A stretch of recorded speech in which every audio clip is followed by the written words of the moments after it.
Hello my dear students. तो कैसे हैं आप सभी। उम्मीद करता हूँ आप सभी लोग अच्छे होंगे और अपनी पढ़ाई को अच्छे से कर रहे होंगे। तो चलिए हम लोग कल हमने 25 नवंबर 2024 का एलपी फर्स्ट शिफ्ट का हमने पेपर पूरा का पूरा कराया था। उसमें से कुछ क्वेश्चन रह गए थे जो मैं इस शिफ्ट में कराने वाला हूँ। तो हो सकता है वीडियो लॉन्ग हो जाए, 1.5 घंटे का हो जाए, तो उसमें आपको दिक्कत नहीं लेना है। तो चलिए हम लोग अपने सेशन को शुरू करते हैं। और सबसे पहले मैं आपको कहना चाहता हूँ कि आप सभी को क्या करना है। सबसे पहला काम आपको है सब्सक्राइब करना। चैनल को सब्सक्राइब कर लेना और बेल आइकन को प्रेस कर देना। ठीक है, चलो हम लोग बढ़ते हैं अपने क्वेश्चन नंबर 1 पर। तो क्वेश्चन नंबर 1 है, ये क्वेश्चन कल छूट गया था, ये कल फिर शिफ्ट नंबर 1 का क्वेश्चन है। इसमें है दिए गए आलेख का अध्ययन कीजिए और निम्नलिखित प्रश्नों का उत्तर दीजिए। निम्न आलेख में उन कर्मचारियों की संख्या को दर्शाया गया है जिन्होंने वर्ष 2010 में परिवहन के विभिन्न साधनों का उपयोग किया था। तो इसमें क्वेश्चन आपका क्या है, बाइक का उपयोग करने वाले कर्मचारियों की संख्या। तो अब देखो इसमें बाइक तो ये है, तो बाइक वाले कर्मचारी कितने हैं, 30। तो हमने 300 लिख लिया, 300 दिया है। ठीक, फिर रेशियो पूछ रहा है और मेट्रो का उपयोग करने वाले कर्मचारियों की संख्या के बीच का क्रमशः अनुपात क्या है। तो जो मेट्रो वाले हैं वो 150 हैं, मैंने यहाँ लिख दिया है। तो इसको सिंपली 10 से 10 काट देंगे और 15 एकम 15, 15 दूना 30, तो 2:1 इस क्वेश्चन का आंसर निकल कर आ जाएगा, जो 100% सही एंड एक्यूरेट है। तो उम्मीद करता हूँ आपको ये क्वेश्चन समझ में आ गया होगा। तो चलिए नेक्स्ट क्वेश्चन पर हम लोग बढ़ते हैं। ये भी कल वाला क्वेश्चन है जो कि मैं नहीं ला पाया था, तो आज मैं लेकर आ गया हूँ। तो इसमें क्या कहा है कि संलग्न आकृति में रेखा एल रेखा एम के समांतर है। मतलब ये रेखा एल है और ये वाली रेखा एम है।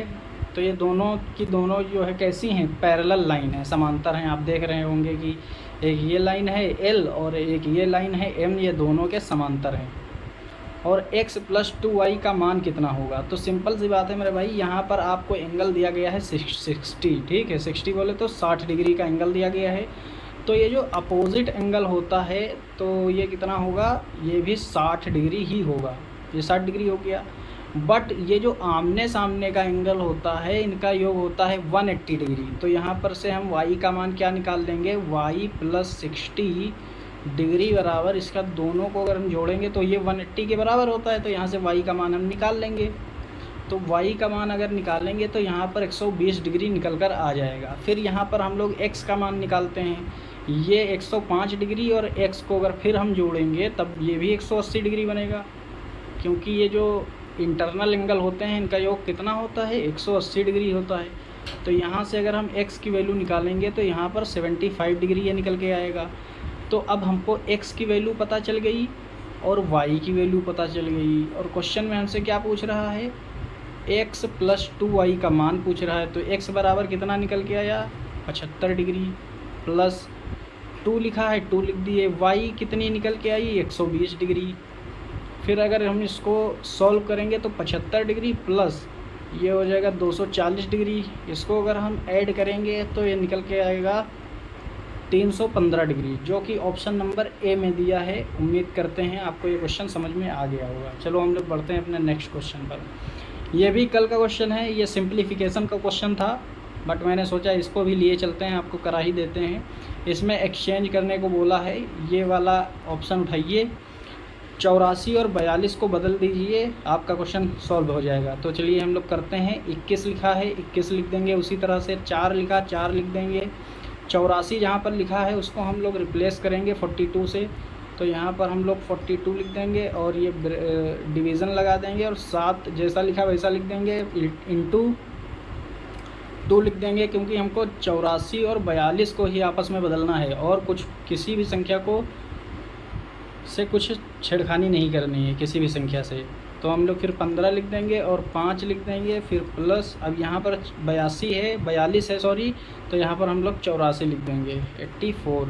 और इसको हमको प्रूफ करना है 105 डिग्री के, ये होगा कि नहीं। तो देखो अब यहाँ से आप उड़ा दोगे, 7 6 जा 42 हो जाएगा, और 21 चौके कितना हो जाएगा, 84 हो जाएगा, 21 चौके 84।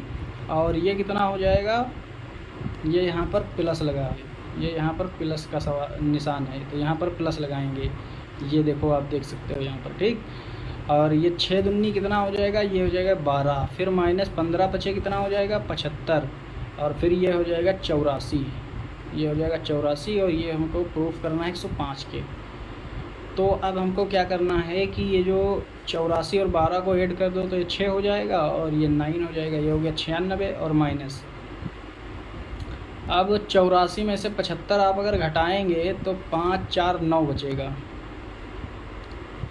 84 में से 75 आप घटाइए, कितना बचेगा,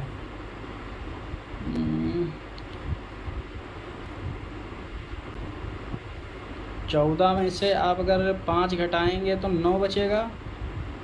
और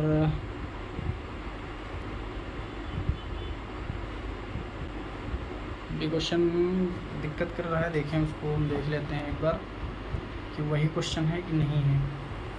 21 × 4 प्लस 84 डिवाइड बाई 7 × 2 माइनस 15 × 5, सही है, प्लस 42।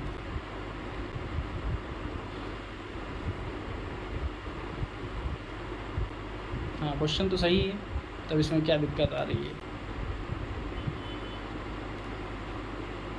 15 बचे 75 प्लस यहाँ पर 42 है ना, यही तो दिक्कत हो रही है। यहाँ पर मैं 84 लिख रहा हूँ, तो यहाँ पर इसको चेंज करते हैं।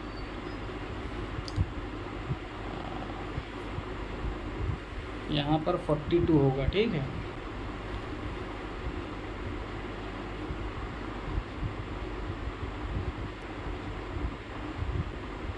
नहीं वो सही है, इसको हमने 42 को 84 से ही रिप्लेस किया है ना। हाँ तो चलो इसको एक बार मैं फिर से पूरा सवाल आपको बता देता हूँ। देखो 21 × 4 प्लस 84 को लिखेंगे 42, डिवाइड करेंगे 7 से, इंटू 2 माइनस 15 × 5 और प्लस 84। इसको हमको प्रूफ करना है 105 के, ठीक है। इसको हमको प्रूफ करना है, क्या करना है, प्रूफ। तो देखो 21 चौके कितना होगा, 84 हो जाएगा, प्लस लगाएंगे, यहाँ पर 6 हो जाएगा, गुणे 2 हो जाएगा, माइनस 75 हो जाएगा, और ये 84 हो जाएगा, और इसको हमको 105 के बराबर करना है। तो ये कितना हो जाएगा, 84 प्लस 6 दूनी 12 माइनस 75 प्लस 84। तो अब देखो हम लोग क्या करेंगे, इस 84 से 75 घटा दो आप, तो 14 में से 5 जाएगा, 9 बचेगा, और प्लस ये हो जाएगा 12, और फिर प्लस ये हो जाएगा 84। तो देखो कितना निकल के आएगा, 105 निकल के आएगा। तो अब हम लोग क्या करेंगे, 9 और 12 को जोड़ेंगे, कितना होगा, इधर से एक ले लेंगे तो ये हो जाएगा 20, और एक 21 प्लस 84। देखो ये 105 के बराबर आ गया। तो यहाँ पर हम लोग कह सकते हैं कि LHS बराबर RHS, ठीक, ये प्रूफ हो गया। तो आपका ऑप्शन नंबर डी यहाँ पर सही हो जाएगा। चलिए हम लोग बढ़ते हैं क्वेश्चन नंबर नेक्स्ट पर। तो अब ये क्वेश्चन जो है, किसी विशेष परीक्षा में एक कक्षा के विद्यार्थियों के औसत अंक कितने हैं, 80 नंबर हैं, ठीक, औसत अंक है। यदि 5 विद्यार्थियों को उनके उस परीक्षा में औसत अंक 40 हैं को हटा दिया जाता है, तो इस कक्षा में कितने लोग हैं हमको नहीं पता, हमने कहा n लोग हैं और उनका औसत कितना है 80 है, तो टोटल जो बच्चे निकल के आ जाएंगे 80n निकल के आ जाएंगे या n 80 निकल के आ जाएंगे, ठीक। या इसको आप ऐसे भी लिख सकते हो 80n निकल कर आ जाएगा। फिर इसमें से 5 विद्यार्थियों को हटा दिया गया जिनके औसत अंक कितने थे 40 थे। तो हम लोग क्या करेंगे, जो 5 और 40 को मल्टीप्लाई करेंगे तो कितना आएगा 200 अंक निकल कर आ जाएगा। तो यहाँ पर जो है हमारा, अगर हम फिर ये कह रहा है कि और शेष विद्यार्थियों का औसत अंक कितना है 90 है। तो परीक्षा लिखने वाले विद्यार्थियों की संख्या ज्ञात कीजिए, मतलब हमको n निकालना है, ठीक। तो इसको बहुत आसानी से हम लोग निकाल सकते हैं। टोटल कितने बच्चे हैं 80n, मतलब टोटल जो संख्या है वो 80 × n है। और फिर 80 - n निकाल दिया गया, नहीं n - 5 निकाल दिया गया, मतलब टोटल बच्चे में से 5 बच्चे निकाल दिए गए। तो यहाँ पर हम लोग लिखेंगे टोटल बच्चों में से जो टोटल बच्चे थे, टोटल बच्चे n थे, उसमें से 5 बच्चों को निकाल दिया गया तो कितने निकल के आएंगे, यहाँ पर -200 भी कर देंगे क्योंकि इसमें से 200 बच्चों को हटा दिया गया है, तब जो औसत बना है वो 90 बना है। तो अब इसको हम लोग सॉल्व कर लेंगे, कितना आएगा 80 × n - 200 बराबर 90n और -5 × 9 = 45, 450। तो अब हम लोग कैसे लिखेंगे 80n, और देखो ये 80 है इधर, ये 80n है और ये 90n है, तो कितना निकल के आएगा जब इसको हम लोग माइनस करेंगे तो ये निकल कर आएगा 10n। कितना निकल कर आएगा 10n निकल कर आएगा। तो यहाँ पर हम लोग सीधे लिख देते हैं 10n। और जब 450 में से 200 को घटाएंगे तो ये कितना निकल कर आ जाएगा 250। तो इस जीरो से इस जीरो को जब हटा देंगे तो n बराबर कितना निकल कर आ जाएगा 25 बच्चे निकल कर आ जाएंगे। उस कक्षा में कितने बच्चे थे 25 बच्चे थे। तो ऑप्शन नंबर बी। उम्मीद करता हूँ आपको ये भी क्वेश्चन समझ में आ गया होगा। बढ़ते हैं अपने नेक्स्ट क्वेश्चन पर। ये कल का क्वेश्चन था जो कि हमने 2-3 बार ट्राई किया, ये नहीं बना था, उसमें थोड़ी सी गलती हो रही थी। तो चलो आज हम इस जो गलती हुई थी उसको ख़त्म करते हैं। तो ये क्वेश्चन मैंने वॉल्यूम बराबर का था। इसमें क्या करना था, वॉल्यूम को बराबर करना था, V1 बराबर करना था V2 के। तो मैंने कल इसका कॉन्सेप्ट पूरा बता दिया था। आज हम इसको सिर्फ सॉल्व करने की कोशिश करते हैं। तो 1.5 मीटर इंटू 1.25 मीटर इंटू 20 की स्पीड से जा रहा था, इसको हम 5/18 से बदलेंगे मीटर पर सेकंड में, और जो कि हमारा टाइम t लग रहा था। और ये किसके बराबर था 200 × 150 × 2 मीटर की वृद्धि हो रही थी, ठीक, पानी में। तो इसको कैसे सॉल्व करेंगे, ये इसके नीचे 1000 लिख देंगे और इसको जो है ये दोनों पॉइंट यहाँ से हट जाएंगे। तो 125 अट्ठे कितना हो जाएगा 1000 हो जाएगा, और 15 दहम कितना हो जाएगा 150 हो जाएगा।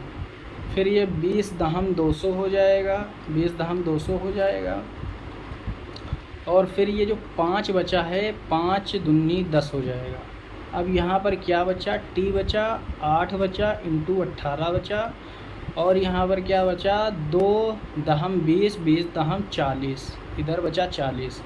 तो अब हम t बराबर कितना निकालेंगे 40 × 8 × 18। बट हमको ये सब कुछ चाहिए किसमें, मिनट में चाहिए। देखो मिनट में, और ये सब सेकंड में हम निकाल रहे हैं क्योंकि मीटर पर सेकंड में हमने 20 को 5/18 से भाग कर दिया तो मीटर पर सेकंड में आ गया।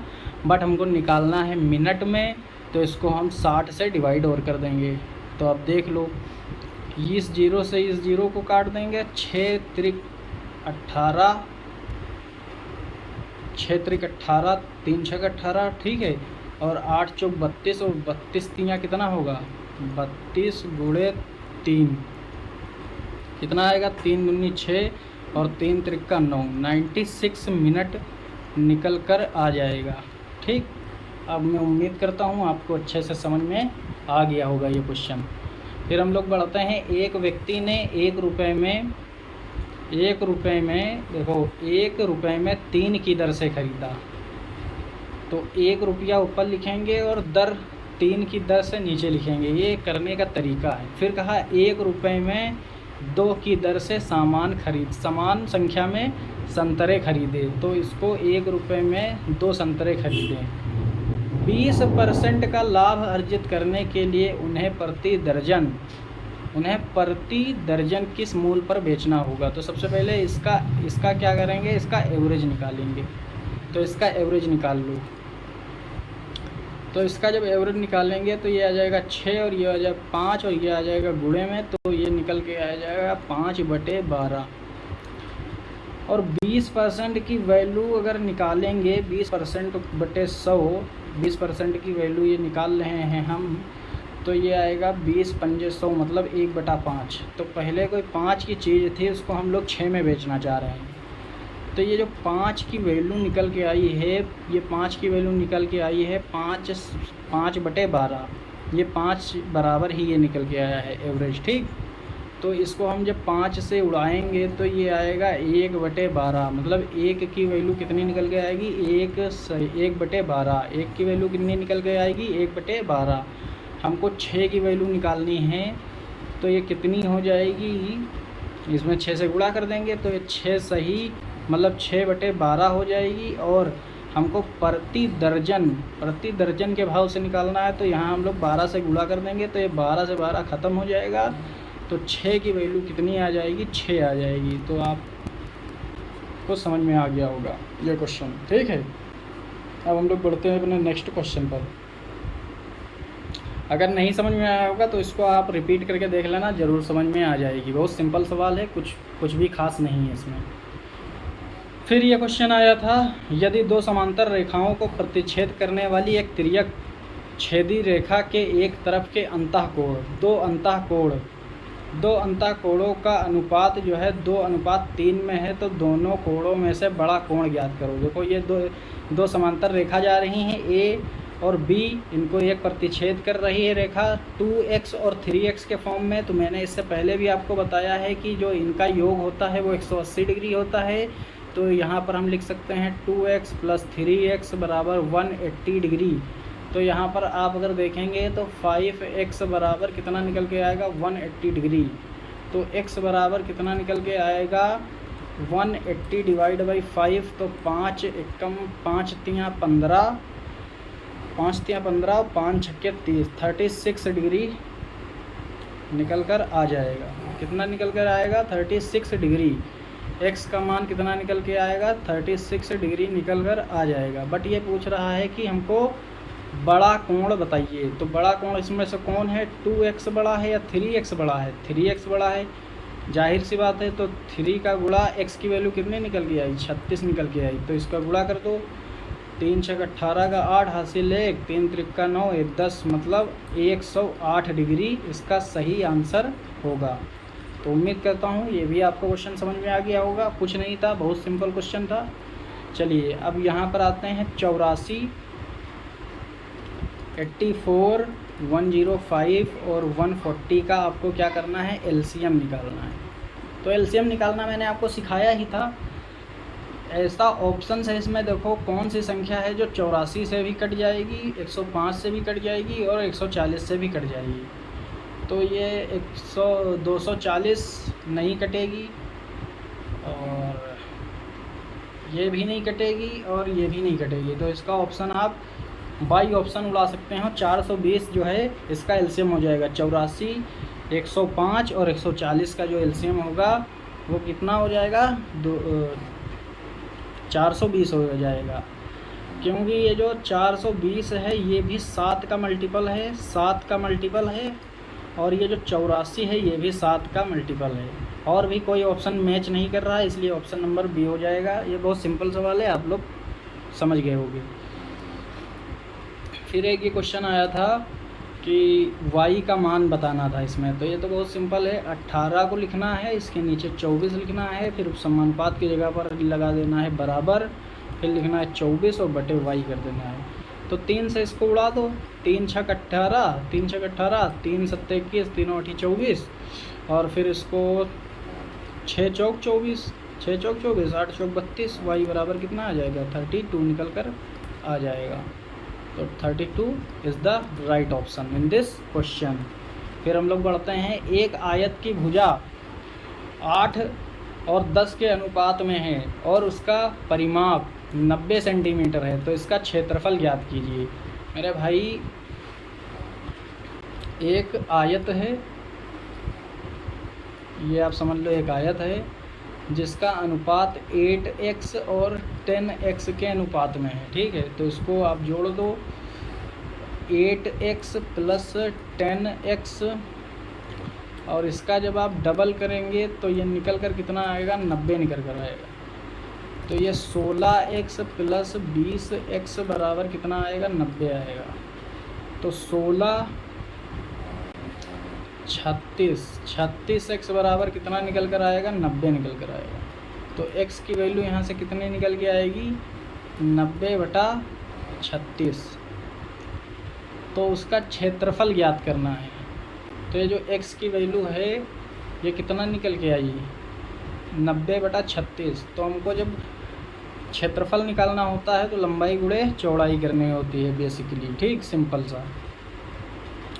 तो हम लोग करेंगे, तो 8 और x की जगह पर क्या लिखेंगे 90/36, और फिर इसको गुणा करेंगे, फिर लिखेंगे 10, और इसका गुणा हम लोग करेंगे किस में, इसका गुणा हम लोग करेंगे 90/36 में। अब इसको सॉल्व कर लो, आंसर आपका आ जाएगा। तो चलिए हम लोग सॉल्व करते हैं इसको काटेंगे तो 18 दूना 36, और इसको काटेंगे तो ये 5 बार में चला जाएगा। फिर इसको हम लोग काटेंगे, ये 4 आएगा, इसको काटेंगे तो ये 18 आएगा। तो 18 पंजे 90 हो जाएगा, और यहाँ से भी 18 पंजे 90 हो जाएगा। तो अब इसको सिर्फ और सिर्फ मल्टीप्लाई करना है। तो 4 × 5 × 5 × 5, तो इसको जोड़ गुणा कर लो, तो 5 चौके 20 हो गया, और 5 पचे 25 हो गया। तो 25 दूना 50 हो गया, तो 500 एरिया निकल कर आ गया, 500 सेंटीमीटर स्क्वायर, क्योंकि सेंटीमीटर में सब कुछ दिया हुआ है। ये आप देख लो, परिमाप भी आपको सेंटीमीटर में दिया है, इसलिए आपका आंसर कितना आ जाएगा 500 सेंटीमीटर स्क्वायर निकल कर आ जाएगा। उम्मीद करता हूँ आपको ये भी सवाल एकदम समझ में आ गया होगा। अब हम लोग नेक्स्ट क्वेश्चन की ओर आगे बढ़ते हैं। फिर आया है क्वेश्चन कि किसी वस्तु पर कर में 20% की कमी की जाती है और उसकी खपत में 15% की वृद्धि की जाती है, तो कर राजस्व पर क्या प्रभाव पड़ेगा। भाई सक्सेसिव से आप बहुत आराम से इसको निकाल सकते हैं। 20% की कमी है तो माइनस करिए 20, और 15% की वृद्धि है तो प्लस करिए 15, और माइनस प्लस हो जाएगा माइनस, और 20 × 15 और अपॉन 100 कर दीजिए, आपका क्वेश्चन निकल कर आंसर निकल कर आ जाएगा। तो ये अगर हम 20 में से 15 को घटाएंगे तो -5 निकल कर आएगा, और फिर माइनस करेंगे 20, 15 दूनी 30, तो ये 300 हो जाएगा, 300/100 हो जाएगा। ये 100 से डबल जीरो कट जाएंगे, तो ये -5 और -3 बराबर कितना आ जाएगा -8 निकल कर आ जाएगा। तो क्या हुआ, इस माइनस की वजह से 8% की कमी देखने को मिलेगी, 8% की कमी आपको देखने को मिलेगी। इसलिए हम लोग बढ़ते हैं क्वेश्चन नंबर नेक्स्ट पर। तो अब मैं आपसे कहना चाहता हूं कि मेरे भाई, अगर आपको वीडियो पसंद आ रही है, समझ में आ रहा है, तो आपको सबसे पहले काम करना है सब्सक्राइब कर देना है, चैनल को सब्सक्राइब कर देना है, लाइक कर देना है, और हो सके तो शेयर मार देना, ठीक है मेरे भाई। इसको करने में बहुत ज़्यादा मेहनत लगती है, करीब इसके पीछे से 8-10 घंटे की मेहनत होती है। तो चलिए हम लोग क्वेश्चन पे अपने आते हैं। जो क्वेश्चन नंबर है हमारा, चलिए, ये जो क्वेश्चन था बहुत बच्चों के होश उड़ गए थे इसमें, लेकिन इसमें कुछ नहीं था, आपको मैं बता देता हूँ। ये सिंपल 2-3 फार्मूलों पर आधारित है। एक जो होता है स्पीड बराबर डिस्टेंस अपॉन टाइम, इसी सवाल पर, इसी फॉर्मूले पर बेस्ड ये सवाल था। तो चलिए, स्थिर जल में 3 किलोमीटर पर आवर की चाल से नाव चला रहे नाविक को धारा के प्रतिकूल 50 किलोमीटर जाने में और धारा के अनुकूल 50 किलोमीटर की तुलना में दोगुना समय लगता है। धारा के अनुकूल चाल बताइए।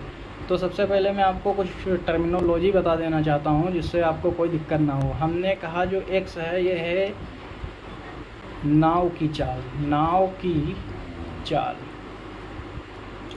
और हम y जो मानते हैं वो मानते हैं धारा की चाल। ठीक, x है नाव की चाल और y है धारा की चाल। तो यहाँ पर स्थिर जल में 3 किलोमीटर पर आवर की चाल से नाव चला रहे एक नाविक, मतलब जो x की वैल्यू यहाँ पर है कितनी दी है, 3 किलोमीटर पर आवर दी हुई है, और सेम डिस्टेंस है 50 किलोमीटर जाना और 50 किलोमीटर आना। तो आप लोग इसको टाइम को बराबर कर दो, आपका आंसर निकल कर आ जाएगा बहुत आराम से। तो जो टाइम होता है यहाँ से निकाल लो, जो टाइम होता है वो डिस्टेंस अपॉन स्पीड होता है। तो डिस्टेंस अपॉन स्पीड होता है, तो डिस्टेंस कितनी है, 50 है, और हमको x की चाल पता है तो y की हमको निकालना होगा। तो कैसे निकालेंगे, x प्लस y कर देंगे। ठीक, एक तरफ अनुकूल और दूसरी तरफ प्रतिकूल, तो फिर 50 बटे x यहाँ पर हमको पता ही है 3 है, अभी मैं बता देता हूँ, x माइनस वाई। तो जो यहाँ विपरीत जो चाल है, विपरीत में जब हम लोग जा रहे हैं तो इसमें टाइम डबल लग रहा है, तो इसको हमको बराबर करने के लिए यहाँ पर हमको 2 से मल्टीप्लाई भी करना पड़ेगा। ठीक, अब हम लोग यहाँ पर जो x लिखा है यहाँ पर और यहाँ पर, तो इसको हम लोग क्या करेंगे, इसको हम लोग 3 लिख लेंगे, क्योंकि यहाँ हमने आपको पहले ही बता दिया है x बराबर क्या है, नाव की चाल है। तो आप यहाँ पर लिख लीजिए, आप लोग यहाँ पर लिख लीजिए कि जो x है वो 3 किलोमीटर पर आवर है। ठीक, पहले मैंने फार्मूला लिख दिया है, उसके बाद मैं आपको समझाने की कोशिश कर रहा हूँ। यहाँ पर भी 3 और यहाँ पर भी 3। अब इसको आप सॉल्व करिए, 2 पंजे कितना हो जाएगा, 100 बटे 3 प्लस y, और ये कितना हो जाएगा, 50/3 माइनस y। अब इसको आप कैंची गुणा करना होता है इधर से उधर, तो इधर मैं आपको बता देता हूँ। इतने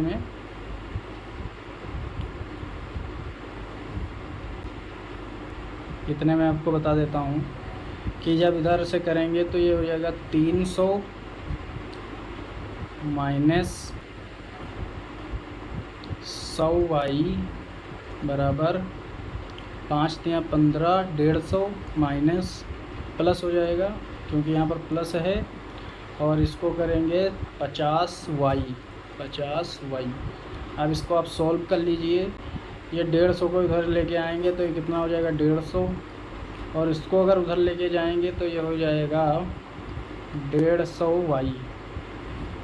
ये यहाँ पर कितना हो जाएगा, 150y हो जाएगा। एक एक पॉइंट बता रहा हूँ आपको, ध्यान रख के चलना है। ये हो जाएगा 150y। तो अगर y की वैल्यू आप यहाँ से निकालेंगे तो 1 किलोमीटर पर आवर निकल कर आ जाएगी। फिर ये जो हमसे पूछ रहा है कि धारा के अनुकूल चाल बताइए, मतलब जो धारा हमने बताई, देखो नाव की चाल हमने x बताई थी और धारा की चाल हमने y बताई थी। तो अगर अनुकूल अगर स्पीड निकालनी होती है तो x प्लस वाई हो जाती है, और अगर विपरीत होता है तो x माइनस वाई हो जाता है। तो यहाँ पर हमसे पूछा गया है अनुकूल, तो अनुकूल का मतलब है स्पीड आपकी जुड़ जाएंगी। तो एक किलोमीटर पर आवर आई है और एक पहले से 3 किलोमीटर पर आवर दिया हुआ है, तो ये जो स्पीड निकल कर आएगी मेरे भाई, ये 4 किलोमीटर पर आवर स्पीड निकल कर आ जाएगी, क्योंकि 1 और 3 कितना होता है, 1 और 3 कितना होता है, 4 होता है। तो आप समझ गए होंगे कि इसका आंसर सी हो जाएगा, ऑप्शन नंबर सी। तो समझ गए होंगे आप लोग। बहुत आराम से और बहुत बेसिक तरीके से मैंने आपको बताने की कोशिश की है, जिससे आपको दिक्कत ना हो। अब हम लोग बढ़ते हैं अपने नेक्स्ट क्वेश्चन की ओर। प्रत्येक 250 मीटर लंबी दो रेलगाड़ी क्रमशः 90 किलोमीटर और 60 किलोमीटर की चाल से विपरीत दिशाओं से चल रही हैं। ठीक है, मतलब एक रेलगाड़ी इधर से आ रही है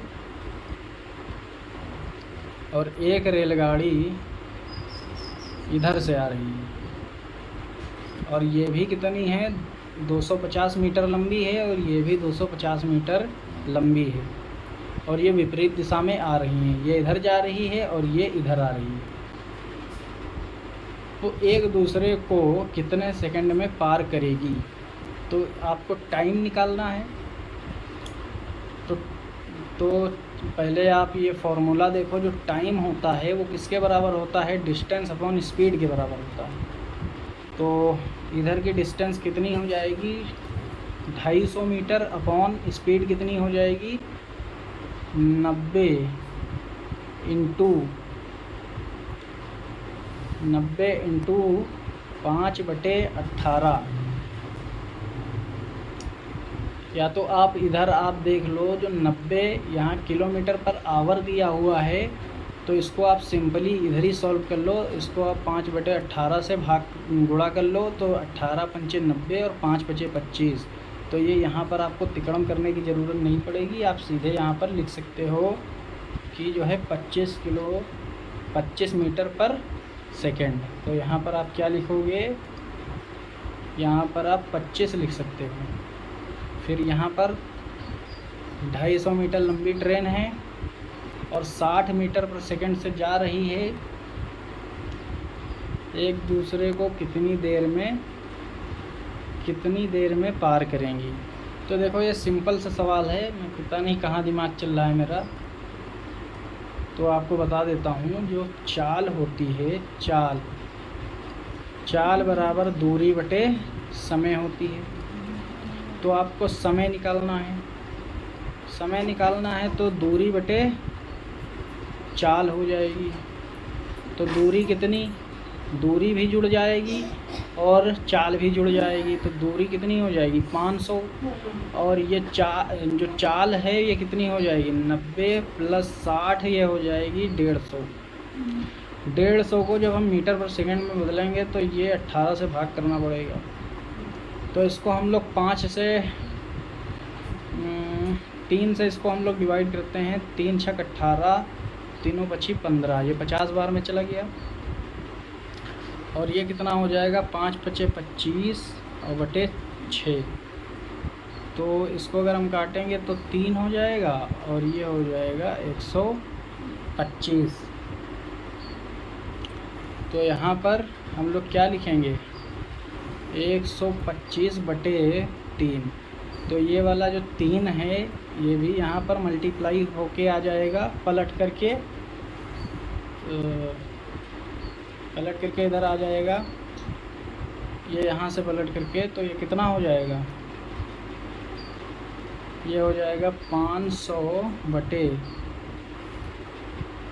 ये हो जाएगा 5 × 15 का 5, हासिल ऊपर 1, 5 दूनी 5, 3 दूनी 6, 1 7। और ये कितना हो जाएगा? 7 और 3 = 3। तो ये कितना निकल के आएगा?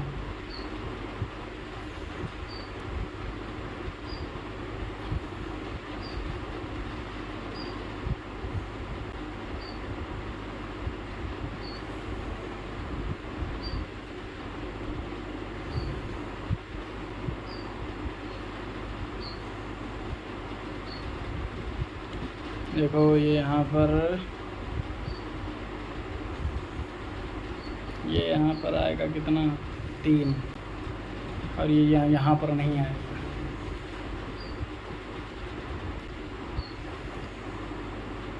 देखो, वो गुणा होके ऊपर जाएगा ना, इसीलिए नहीं आ रहा है। तो ये कितना आ जाएगा? 5 × 15 हो जाएगा। कितना हो जाएगा? 5 × 1500/125। तो इसको जब हम लोग 2 से डिवाइड करेंगे तो कितना 20 सेकंड यहाँ पर निकल कर आ जाएगा।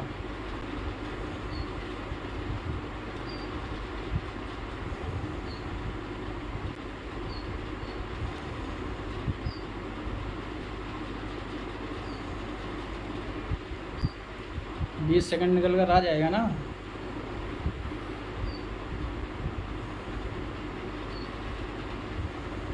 सिंपल सा सवाल है,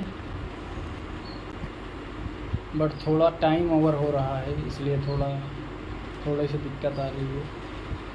चलो आप इसको देखना, बहुत सिंपल सा क्वेश्चन है, इसको मैं HW में दे रहा हूँ, ठीक है। इसको आप सॉल्व करके लाइएगा। बढ़ते हैं अपने नेक्स्ट क्वेश्चन के ऊपर। फिर ये क्वेश्चन है कि जो है 24 मीटर लंबी और 8 मीटर ऊंची और 60 सेंटीमीटर मोटी दीवार बनाने के लिए, ये मोटी है मेरे भाई, मोटी दीवार बनाने के लिए आवश्यक 24 सेंटीमीटर, 12 सेंटीमीटर, 8 सेंटीमीटर ईंटों की कितनी आवश्यकता होगी, और दीवार में 10% भाग जो है मोटार से भरा हुआ है। तो ये 24 मीटर है तो ऐसे लिखेंगे, 8 मीटर है ऐसे लिखेंगे। इसको हम सब लोग सेंटीमीटर में बदल देते हैं। तो ये जो 24 मीटर लिखा है इसको हम लोग सेंटीमीटर में बदलेंगे तो ये कितना निकल के आएगा, ये जो 24 सेंटीमीटर में 100 से मल्टीप्लाई कर देंगे, 8 है तो इसमें 100 से मल्टीप्लाई कर देंगे, 60 सेंटीमीटर पहले से ही है, और ये 24 सेंटीमीटर है, ये 12 सेंटीमीटर है, और ये 8 सेंटीमीटर है, और इसका 10% भाग मोटार से भरा है, तो 90% ही हमको बनाने की आवश्यकता है या ईंटों की आवश्यकता है। तो इसको आप सिंपली काट लीजिए, 24 से 24 बार में कट जाएगा तो यहाँ पर 100 बचेगा, 12 पंचे 60, 12 पंचे 60, 8 से इसको हम 100 बार में उड़ा देंगे तो ये कितना होगा, 100 इंटू 100 इंटू 5, और इधर कितना आएगा, गुणे 90/100। तो ये 100 से ये 100 को ख़त्म कर देंगे, और यहाँ पर कितना होगा, 5 9 45, 5 9 45, 1 0 ये वाला और 2 0 इधर वाले, तो 45,000 ईंट निकल कर आ जाएगी, 45,000 ईंट लगेगी। तो ऑप्शन नंबर बी आपका सही हो जाएगा। उम्मीद करता हूँ आपको समझ में आ गया होगा। बढ़ते हैं अपने नेक्स्ट क्वेश्चन के ऊपर। फिर ये क्वेश्चन है कि 4 से 4 साइन स्क्वायर थीटा बराबर 1 और थीटा न्यून कोण है, तो cos square theta plus ten square theta का मान बताइए। तो यहाँ से हम लोग निकाल सकते हैं साइन स्क्वायर थीटा बराबर 1/4, तो यहाँ से हम लोग साइन थीटा बराबर निकाल सकते हैं 1/2। तो साइन 1/2 किसका मान होता है, 30 डिग्री का मान होता है। तो अब यहाँ पर बेसिकली लिख देंगे कि कॉस 30 डिग्री का स्क्वायर प्लस टेन 30 डिग्री का स्क्वायर, ठीक। तो cos 30 डिग्री कितना होता है, √3/2 होता है, तो √3 कर देंगे तो ये 3 आएगा, और √3/2 होता है तो ये 4 हो जाएगा। फिर प्लस करेंगे 1/√3 होता है तो ये 3 हो जाएगा। तो इसको हम करेंगे, एलसीएम आएगा 12, 4 3 12, 3 त्रिका 9 प्लस 3 चौक 12, तो ये आएगा 4। तो ये कितना होगा, 13/12, 13/12। ये ऑप्शन नंबर है, मिसप्रिंट है, ये आएगा 13/12। तो ऑप्शन नंबर बी आपका सही हो जाएगा। इसका आंसर कितना आएगा, 13/12 आएगा। आपका क्वेश्चन सही हो जाएगा। अब हम लोग बढ़ते हैं अपने नेक्स्ट क्वेश्चन पर। यहाँ पूछा गया है 4 से विभाज्य है, ऐसी कौन सी संख्या है जो 4 से विभाज्य है। तो 42 4 से नहीं कटती है, 54 4 से नहीं कटता है, 34 नहीं कटता है, 6 चौक 24 कट जाता है, इसलिए ऑप्शन नंबर डी होगा। फिर इसमें किसी सौदे पर 40% और 60% की क्रमिक छूट दी जाती है, तो आपको एकल छूट बतानी है। तो सक्सेसिव का सवाल है, तो -40% की छूट, फिर -60% की छूट, माइनस प्लस हो जाएगा। अब 40 × 60/100 कर देंगे, तो ये जीरो ये दोनों जीरो का काम ख़त्म। तो -40 और -60 कितना हो जाएगा, -100 और प्लस 4 छंग 24 हो जाएगा। तो इसको घटाएंगे तो -76% निकल कर आ जाएगा। तो यहाँ पर आप टिक कर देंगे और आगे बढ़ जाएंगे। फिर लिखा है 8 के 3 क्रमागत गुणजों का योग 24 है, तो सबसे बड़ा गुणज बताइए। तो ये जो 3 है ये किसका होगा, ये इसका टोटल होगा, तो इसका हम लोग एवरेज निकाल लेते हैं। 24/24 डिवाइड बाई 8, 3 का निकालना पड़ेगा, 3 से निकालना पड़ेगा। 3 8 24, 3 8 24, 3 से निकालना पड़ेगा। इसका एवरेज निकालेंगे तो 3 ही तो संख्या है यहाँ पर। हाँ, तो यहाँ से हम लोग निकालेंगे 3 से, तो इसको जब हम निकालेंगे 3 8 24 और 3 8 24, तो ये क्या निकल कर आ गया, एवरेज निकल कर आ गया। तो एवरेज जो होता है वो बीचों बीच में होता है, इधर भी एक संख्या कोई होगी और कोई संख्या इधर भी होगी। तो यहाँ पर जो संख्या होगी वो 800 होगी और यहाँ पर जो संख्या होगी वो 816 होगी। तभी तो 8 8 का इंक्रीमेंट आया, यहाँ 8 कम है, यहाँ 808 है, यहाँ 816 है। तो आपसे सबसे बड़ा गुणज पूछा है, तो सबसे बड़ा गुणज 816 हो जाएगा। आपको समझ में आ गया होगा, ऐसा मेरा मानना है। चलिए हम लोग बढ़ते हैं क्वेश्चन नंबर नेक्स्ट पर। यहाँ पर पूछा गया है कि P बाई Q बराबर कितना है, P बाई Q बराबर कितना है 2m। ये जो P बाई Q की जो पावर है ये दिया गया है 2m + 2, और जो दिया है Q अपॉन P जो दिया है, ये Q अपॉन जो P दिया है ये दिया है -9 - 2m। तो इसको अगर आप ये देखो P अपॉन Q है, ये Q अपॉन P है, तो इसको अगर आप सेम इसके बराबर करोगे तो ये जो 2m है, 2m + 2 है, तो ये बराबर हो जाएगा, ये इसके माइनस मतलब इसके चिन्ह बदल जाएंगे। ये अभी है 9 - m, तो ये हो जाएगा -9 + m। मतलब ये प्लस में है तो ये माइनस हो गया, और प्लस में ये माइनस में है तो ये प्लस हो गया। बस इसको आपको सॉल्व कर लेना है, m का मान निकाल लेना है। तो ये कैसे निकालोगे,